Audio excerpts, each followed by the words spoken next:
I'm Joe Manganiello with your WDT News Week in Review for March 20th, 2015. Today's first story, Stefanik says Congressional delegation at Fort Drum reception shows historic support. Reported by Daniel Flatley on Friday, 4 upstate congressional districts showed their support for Fort Drum on Thursday during a reception at the Antique Boat Museum. The event preceded Friday's Fort Drum rally, which will include an anticipated crowd of 3,000 at Jefferson Community College. Stefanik said it's difficult to get 4 members of Congress in one place, and that it's a huge sign of support for Fort Drum. Potential Army cuts are daunting for all military bases, reported by Gordon Block.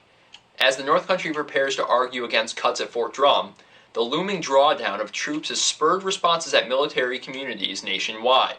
In February, a crowd of about 4,300 people attended a listening session near Fort Riley, Kansas. A community rally in Fort Polk, Louisiana, recently lined the streets for its Army officials.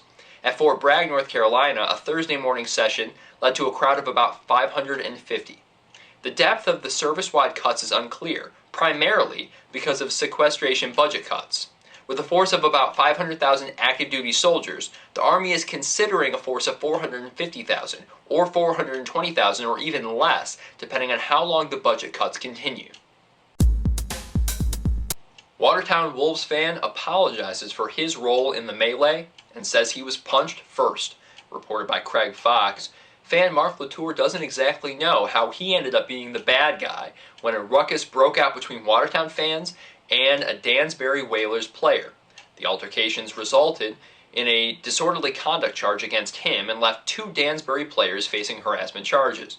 Latour, a defensive lineman with the Watertown Red and Black football team, hopes that his involvement Monday night will not impact his employment with the organization.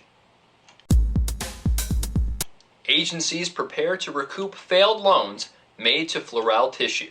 Reported by Ted Booker on Friday, the Development Authority of the North Country's Board of Directors approved a plan to write off a $250,000 loan to the Brownville Company, which has been closed since August 2013 after a power transformer failed.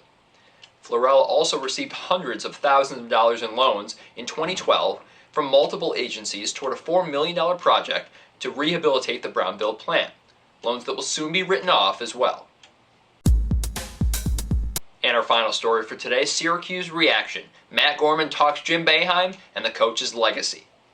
The former Orange forward and Watertown native said he and Jim Boeheim always had an honest player-coach relationship, so honest that their most memorable conversations should stay behind closed doors. Gorman said he, like many former players, was relieved that Boeheim will be staying with the team for an additional 3 seasons. At a press conference on Thursday, however, Boeheim said the 3 years is a maximum time frame, and that he could be retiring as soon as next season. These developments, as well as a resignation from Athletic Director Darryl Gross, come off the heels of a steep punishment issued to the university from the NCAA for academic and drug-related violations. You can find all the stories we talked about today online. Go to WatertownDailyTimes.com or find us on Twitter at WDT News. And you can find us on Facebook searching the Watertown Daily Times. Well, for your WDT News, I'm Joe Manganiello.